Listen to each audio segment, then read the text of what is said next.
This is Larry Lawton, and he's an ex-jewel thief. Larry's a former career criminal, once considered the biggest jewel thief in the United States. Hey everybody, Larry Lawton here.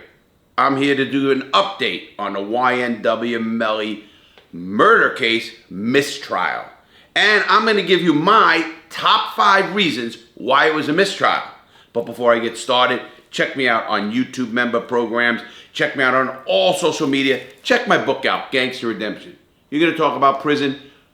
This is what it's all about. Check out my cigars. They're doing great. Really are good cigars, everybody. Okay, here we go. Here is my top 5 reasons why the YNW Melly case was a mistrial. First of all, I did a video on this case a little bit earlier. A little bit of a back thing on the case. The case happened in 2018, almost 5 years ago, October of 2018. YNW Bortland and YNW Melly are charged with the murders of YNW Sack Chaser and YNW Juvie. 2 friends shot in the head, supposable on a drive-by. Really nobody knows what's going on because YNW Melly was smart. He got a lawyer. He didn't make a statement. Well, the trial was, I watched the trial, and I'll tell you why it's an interesting case, everybody. First of all, I thought, and I still believe, there's not enough evidence in this case to charge a person with first-degree murder and the death penalty. This case reminded me a lot of the Casey Anthony case, which was a case of her supposedly killing her daughter. And I'll tell you what, I didn't see it either, and they overcharged her with murder and the death penalty. Here is the problem in the same case. Broward County, Florida, South Florida, they have a prosecutor, and they will retrial the case. Let me give what happens in the law. First of all, on a mistrial, you could have a mistrial with prejudice or a mistrial without prejudice. What that means is, if it's with prejudice, that means the prosecutor did something so egregious that the defendant can't get a fair trial, and he dismisses the case with prejudice. If that happens, he walks. Melly walks because that happens after you swear in a jury. You can only have double jeopardy or any kind of mistrial like that after a jury is sworn in. That's the big case. People think, oh, they arrested me and now they let me out. They can still charge you again because there was not a jury, and it's not double jeopardy as the law states. Well, since they charged this kid with this kind of a seriousness crime, you pick 12 juries. Most people think, oh, every case has 12 juries. That's not true. Only has to be a capital case that has 12 juries. Most cases, like a regular robbery or something, has 6 jurors. Does not have 12. But on a capital case with life sentence and above, you're going to have a 12-person jury. Now, you got to remember, a mistrial happens when the jury gets the case after they hear the prosecutor's side, they hear the defense side, they go into the jury room and they cannot agree.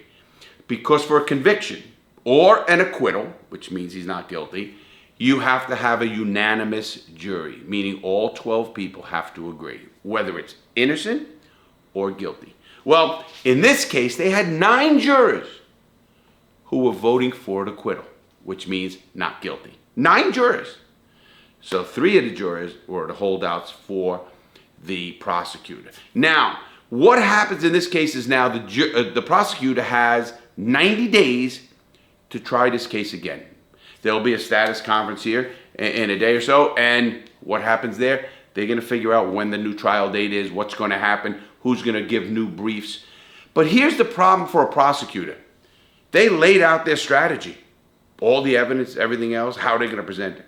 The defense does as well, but the prosecutor has the burden of proof beyond a shadow of a doubt, beyond any reasonable doubt. They have to believe 100% that this man is guilty. Now, I watched this trial. Let me tell you a couple of things that I think. Top 5 right now. Here's the number 1. First of all, the prosecutor tore apart the cell phone evidence and the text messages by Melly. A whole bunch of texts, he spells the word that with D-A-T. That's the way he does it all the time. Then in this other text that the prosecutor's using to show that he's part of this crime, he spells it T-H-A-D. Now, you know, look at yourself. Do you spell the same words the same way when you text? I do. I'm a person who spells out words. I'm old. Most of you guys spell, what are you doing? And you use the letter U. Me, I put Y-O-U. That's just me.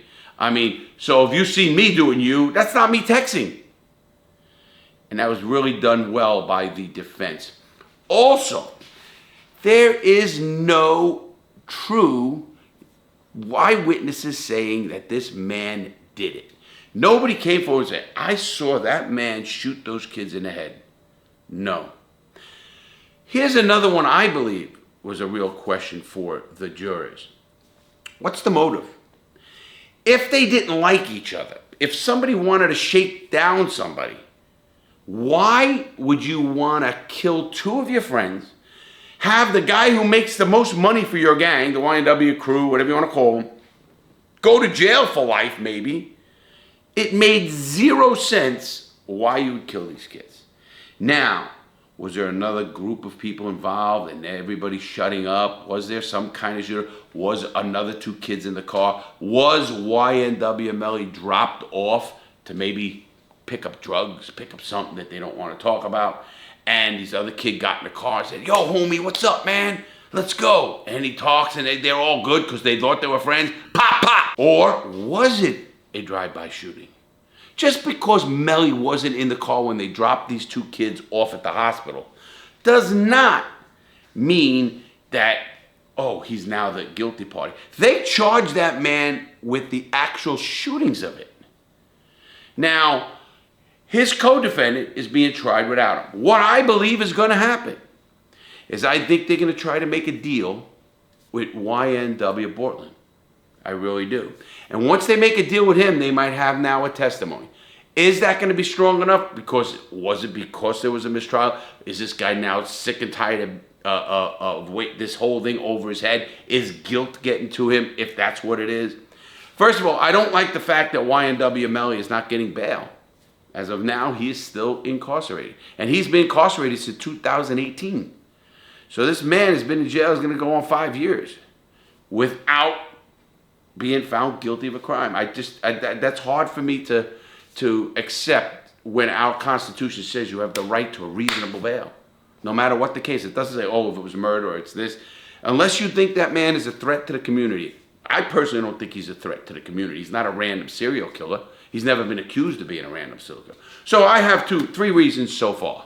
I think the defense killed the text messages. Killed them.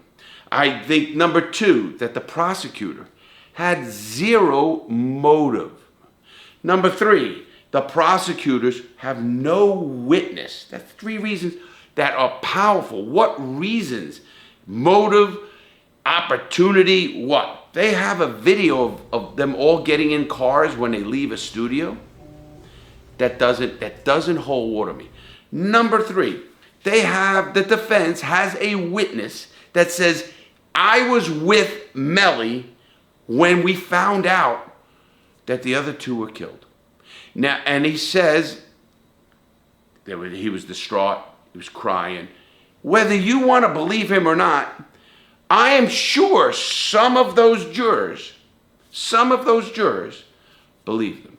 And number five, you had jurors on that case that were really pissed at the prosecutor for letting a detective in the gang unit in Broward County, Florida, actually come on stand with a hoodie, a mask over his head. I think that's an affront. I think that's like putting a defendant in the courtroom in a jumpsuit. You're trying to give a subliminal message saying, oh, he's guilty, look at him, look, he's in the jumpsuit already. This guy's trying to say with a hoodie over his head, well, these guys are so dangerous, they'll kill anybody. I don't want my identity done. You're in the gang unit. You better not be. You should be able to confront the people who accuse you, period. That is in the Constitution. Remember that, everybody.